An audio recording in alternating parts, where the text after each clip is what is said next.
que papa chéri a outil voyage naé parce que bisoti Angola il faut les alaka mardi et que lobina ba golemba naé dossier kuta yebeli mutuna makolo na ngote boyo kota na ba jarba masolo o que non kofi nano waze quoi donc ils pena moi passi ça diminue la valeur de notre musique et aussi ezo sala que crédibilité d'artistes et musiciens abisso ekita. Ok, baza pété.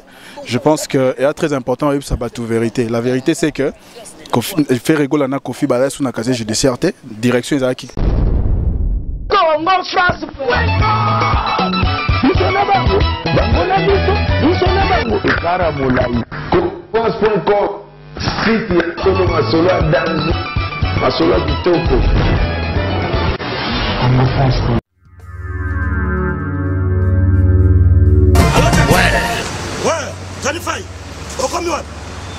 Aux allons la garde nord. Bon, tout justement, soit métro ligne 4, qui t'a la marcade poissonnier. Bandaka komata, netozo ya château rouge. Boyango, awatoza, et ça entre marcade poissonnier, na métro château rouge. Bonjour. Bonjour. Manicole. Oui. On commis ce soir? Oui, tu commis awa. Mais là, on a c'est pas bon. Oui, tu commis awa na château rouge awa na face à Carrefour. Bandaka lo éviter tout ça na presque un mois awa. Et ça, ça m'a évidemment un bon. Yamaya Congo. Yoga sur la Maya Congo. Le fleuve Congo. Oui, sur le fleuve Congo. Tu m'as pas gâté. Oh, y'a Ngolo. 1000 pas hier. Ngolo. L'eau va bien, il y a bio. Donc, ça, il y a awa. Tacos. Dans le bina yo, il y a yawa. La même ça, on a pas paya. Au salaire guerre. Ngana komakaka awa. Nazanga mumini. Awa toza. Yangonde makamu. Mutambupena munuala. Evida. Isaragindek. Mon frère. Tellement pas pris. Compliqué. Ça va. Na yaka na donc na côté à moi. Na 10 euros. Oh. C'est dit jamais vu. T'entends fou moi. Oh. Après oh il y a awa. Rien à dire. Donc bah écart en moulay. Ce dont il a bloqué un bloc bien il y a bio. Donc ça il y a awa. Tacos. Bolanda biso na Happy Box TV. Ça veut dire décodeur Oyo. Ils ont la chaîne Nyons tout le monde entier, surtout en Afrique. Happy Box TV, plus de 400 chaînes. La télévision autrement. Voilà, ok, merci trop cher le spectateur. On a vraiment, Moza et Bélier Kolanda émission na biso na www.congofrance.com. Merci beaucoup à mon boss, monsieur Joché Dili Pumba. Pourquoi pas à notre manager, monsieur Junior Boukson Boukassa. On peut remercier aussi à mon artiste Métis Noir devant la caméra. Voilà la grosse moulue de la presse congolaise Nabino. Ça Rabino tout le temps, à chaque fois, à chaque temps, on n'a rien que moi na Moussana Nabino. Donc voilà, tout ça, on a Gombe, vraiment on a parlé de justice. J'espère mon a habité au Bendiango déjà. Tout ça vraiment on a parlé de justice. Place vraiment Kofi Olomide na fali pardon Kofi Olomide na fait rigoler la justice de Nias ni Kaboni. Il faut pas conforter bango. Bateau bazolanda biso bazala vraiment la besoin ya besoin kaba information na source. Yango na bo préférera Congo France. On a le rappel bo s'abonner massivement sur Congo France. Bo rozala jamais décider parce que vous aura vraiment information na source. Awa tout na Gombe. Fait rigoler la justice de Nias mingi papa Hervé papa social. Porté qui est plante, Akenda qui n'a pas porté qui est plante, na casier judiciaire depuis hier, Akenda qui s'est présenté, donc qui s'est présenté, il fallait qu'il va conforter na Kofi Olomide Azala qui était fait rigoler la justice de Nias ni Kapoloni na zonga qui na ye. Nous c'est dit que fait rigoler la zonga qui na palais na ye na Bovon, à Lali, à Lamuki, à Sokoli, à Lati. On continue la voiture na yé et puis aïe le sous on a caché judiciaire tout le monde n'a outil n'a pas la cou aïe puis n'a continue à cacher judiciaire lelo na tongo et puis à Fandi Mouki Azeli Kofi Olomide pas yé j'espère au monde dans qui kaka rien question si Rokanga président Ferrego pardon dans qui chance Rokanga quand même Kofi Olomide tant ozo yame papa Hervé déjà ça mi comme là qui avant et puis Kofi Olomide et Koya tant ba komi wana basololi ba conforter ba on ba bino faut ba ya basilisa on a parlé de justice nde ba ye pour basilisa voilà grosse molito landi bango lisusu ti na parlé de justice ba conforter ba on ba kabona talaka ba artiste congolais ou ba ça la fierté ya mboka na biso ba kabona raboye ba sala raboye c'est pas bon mais yango musique na biso vraiment et ceux qui t'a papa Alendele comme mon vieux que j'aime beaucoup toza ensemble papa Alendele na bité bato batala rabiso ba rabazo baté journaliste na journaliste ana vie naie ana d'anthologie naie ana façon naie azo salela musalo papa Alendele ndenge biso na yubino to sali cortège to eti on a parlé de justice est-ce que faire école la jeudi de Nias abimaki kaka lobby to alalaki mais qu'un peu expliquer le monde là-dessus parce besoin batala surtout yo tout sans polémique aux arano muta tout ça là rien que musala na merci grosse moulure merci également na boss je suis Didi Bumba la PC Moteska Ali et je pense que ça déplorable tout d'abord moni mutu journaliste a oki kozala na façon na ça la présentation façon naie ya ko se tenir tout ya ko exploiter information mais et l'autre est plus important bisognon surtout tous à la basé sur éthique na déontologie c'est-à-dire oki ko échapper bisoté je suis très touché comme on a qui bande on a vu sur ma chroniqueur façon comme c'est pas bon c'est que vrai l'arrestation de l'artiste Ferrego là et Salamaki Moutignon soit vu que non artiste Azaki arrêté Azaki aux arrêts c'est normal aux hommes tant va bengi mais il faut te ba cadrer makam interpellation na plainte aux hommes des choses différentes alors prochainement tu dois attendre banda ko expliquer puisque congolais aux hommes chroniqueur azuna no makambo yemo lobby plainte yemo lobby interpellation et puis à côté batuna kati ya pétrin en fait les lots information ya koloba que non faire Azaki libérer lobby c'était faux aux hommes mais le plus important je pense que ça n'est toué awa et que Ferrego là surtout bandola na ko croyant que peut-être que to kuta awa mais awa petit sikoyo azoko maté je suppose ou je pense que peut-être mettre le point sur le à partir à kuna et puis meka ko se mettre d'accord sur base de principe moko ba wando fongo ba okyo yokana nde ça l'équipe peut-être azala na libéré puisque awa zate ce qui awa zate kuna pe azakiti babimaki c'est que alors ba libéré puisque soué na biso qui non artiste a retrouvé liberté naïe azala libre mais pour na artiste et musicien je pense que Clash fait le premier artiste soit ça les Clash té il y a toujours des gens va ça là clash mais ezala té ça dire que mutumo que o ya clasher loko la musique bon mais ça na peine na monde na bino na ko sala ka makambo bongo alors je vois mal bokina comme manati na justice donc ceux qui yo ça les clash alors loko bon mais ça na pe o à lobby o pe côté à lobby o pe à lobby o côté à lobby je pense que beaucoup continue bino ka bongo pour tout ce là comme on a tout mona polémique o etikala ko sala maté depuis Jibenawera ba clash ya grave ya somme aucun jour tout le monde a que Ranson tu quand même pe bakufa oh écoute ba vie batu bakufa batu bazoka banso bana ba bazana ba batambola lelo ba perda peut-être même susu makambo na bango parti mo kanzo tellement pour na makambo wana ozomona batika na handicap mais tout ce là comme on a été comment que non JBye na wera confrontation ba même bango pas pégère ba rozala boy tout ce là comme on a monté tu vois c'est quelque part lorsque vous lancez une polémique vous devez aussi avoir un grand cœur il y a qu'au supporter ma camion sotoana et ça n'a encore tout été c'est-à-dire que le vieux puisse se mettre à leur place et également bah jeune pe bah mitiapé na place na bango donc ça ne sert à rien il y a qu'on doit lelo boké côté yo boké pas pégère lo baza côté pas général kingan lo baza côté ça diminue la valeur de notre musique et aussi ça là que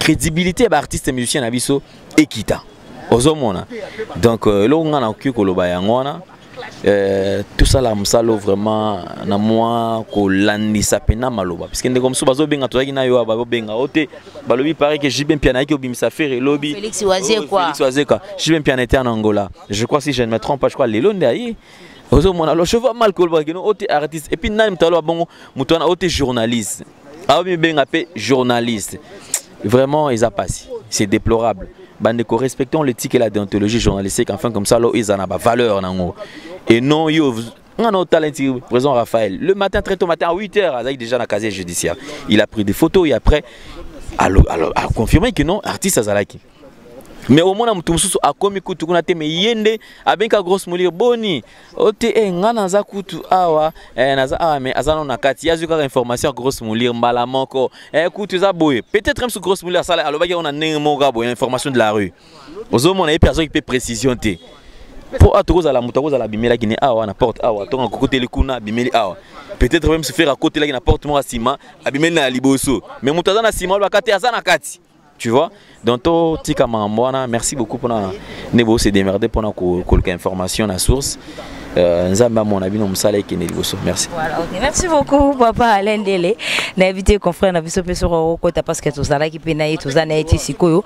Na invité rolo banini par rapport ya marambo ya ba artiste committee to nda kolanda na bona ba casier judiciaire na ba palais de justice ba tambu ici ba rumeur oh non te papa chéri pas koti di kambango na Félix Wazio ka ba yaki ba bimisi fait rigola. Rolo banini par rapport à ça aussi. Ce qui za papa chéri na fait rigola to ngai to monango.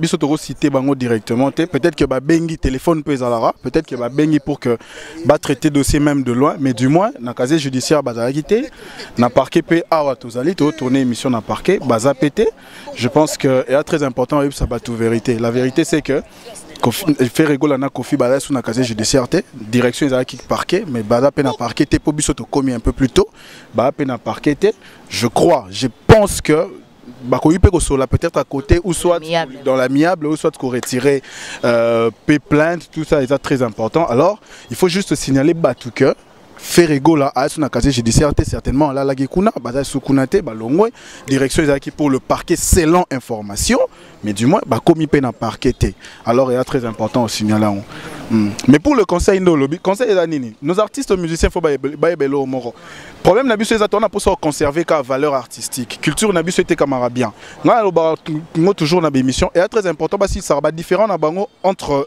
dans l'amiable au lieu même on a la justice ko italango sur la place publique et donc sa valeur artistique na bango culture na biso était comme bien et pourtant il fallait pas bundanet na ba est kuna ba beni ba goma bani ba kufa il fallait normalement on a vu Kofi Olomide faire une vidéo sur les marambozo les kanaba Libye tout ça mais il fallait ça on a marambo ba beni ça peut ba problème ba beni ezali ba kufa na ba goma bani il a jamais fait de vidéo mais aller directement au parquet pour des problèmes auto-yebi qui ont conflit artistique, c'est-à-dire et là on a ça là que peut-être pour l'actualité, soit peut-être que Ferre avait dit des choses seulement pour à répondre Kofi peut-être Kofi si tu as tout directement, tu as si tu as indirectement, Ferre c'est peut-être emporté, mais du moins et ça qui est important à la place publique, c'est-à-dire à la justice pour que les lois et comme Boeto Landraba on a caméra et l'actualité aujourd'hui c'est le problème entre Ferre et Kofi.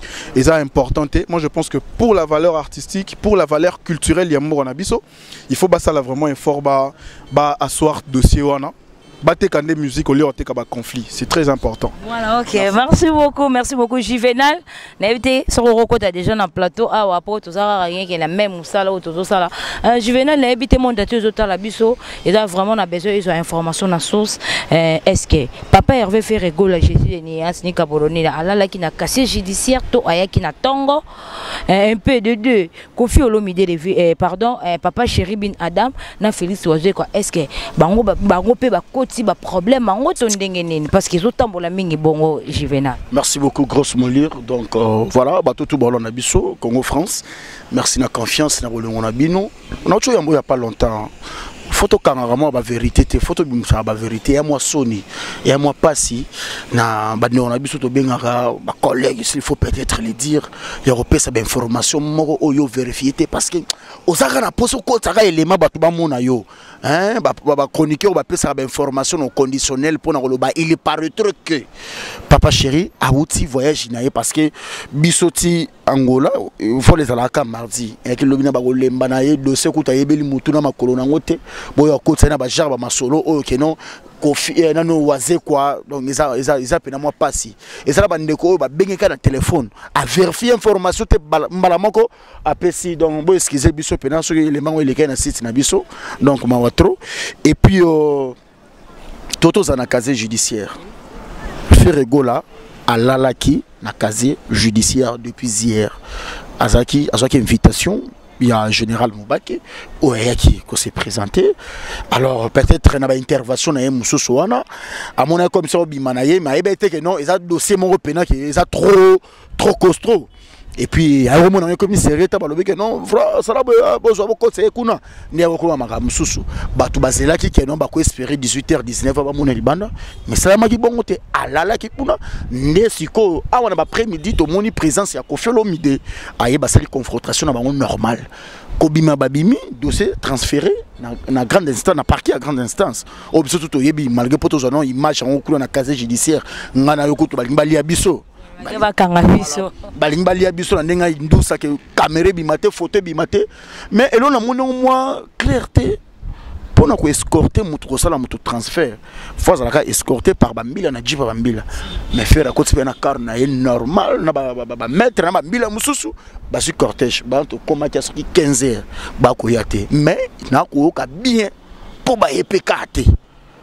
J'espère que viennent à petit na batu susu quelque part ba ko solo la kaka et puis voilà par rapport il y a honneur il y a musique na biso il y a personnalité de bienfaisance faire rigolo la paix mutu pamba te na mboka oya grand tonton un grand monsieur un grand artiste et autres ta fierté ya mboka na biso confrontation ce qu'on a légende icône ya musique na biso lisusu baza mikolo ba yeba donc a purger déjà nous moko et je crois que ba ko solo quelque part parce que kolonga casier judiciaire na awa ils a même pas 5 minutes mais quelque part aussi et loko oyo et côté après moi ba clash mususu pe oyo salamaka na culture na ba artiste na biso pe mususu et ko rédiquer pour ba tebele ba yeba baloba ke mboka o justice et la rater pour na ba kangote jour ba kangayo ndo comprendre que non justice c'est la au moment internet au moment ba chroniquer na ba chroniqueur ba ya par erreur au moment ba finga rati mutu tela tinele moi lara lekine ka yo boy na boy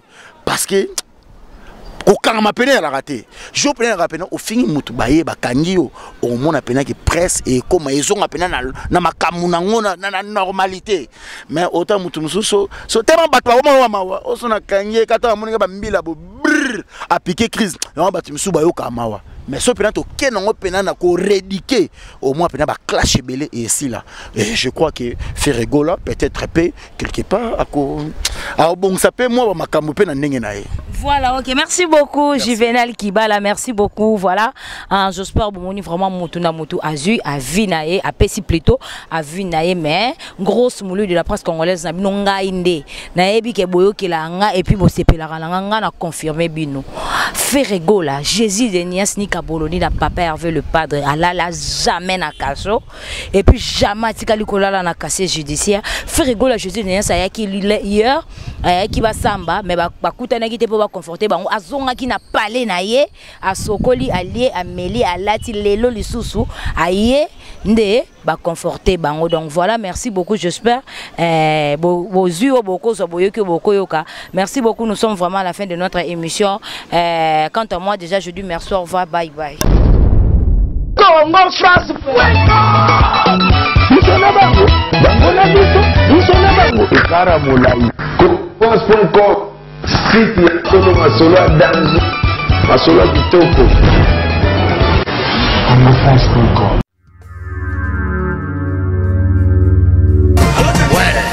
Ouais, Zanifai, au commun, aux allons la garde nord. Bon, tout justement, soit métro ligne 4, qui t'a la marcade poissonnier. Bandaka komata, netozo ya château rouge. Poyango, awatoza, et ça entre marcade poissonnier, na métro château rouge. Bonjour. Bonjour. Manicole. Oui. Vous commis ce soir? Oui, tu commis awa. Mais là, on a c'est pas bonne note. Oui, tu commis awa na château rouge awa na face à Carrefour. Bandaka lo éviter tout ça na presque un mois awa. Et comment ça m'a bien mboka? Ya Maya Congo. Yo va sur la Maya Congo. Le fleuve Congo. Oui, c'est le fleuve Congo. Tu m'as pas gâté. Oh, ya ngolo, 1000 pas hier. Ngolo. Lo ba tien ya bio. Donc so ye awa. Tapos. Na lobi na yo, tina yawa. Na pesa mbongo na mapaya. Au sala guerre. Ngana koma kaka awa nazanga munene. Awa toza yango nde makambo. Mutsambo pe na mundu wana. Evida. Kisala kindek. Mon frère. Tellement pas pris. Compliqué. Ça va na yaka na donc na côté à quoi. Na 10 €. Oh. C'est dit jamais vu. tonton Fungwa. Oh, après eza awa, rien à dire. Donc écart en moulaï, ce dont il a bloqué bien, il y a bio. Donc ça y est awa, tacos. Bolanda biso na Happy Box TV. Ça veut dire décodeur Oyo, ils ont la chaîne nyonso tout ya monde entier, surtout ya Afrique. Happy Box TV, plus de 400 chaînes. La télévision autrement.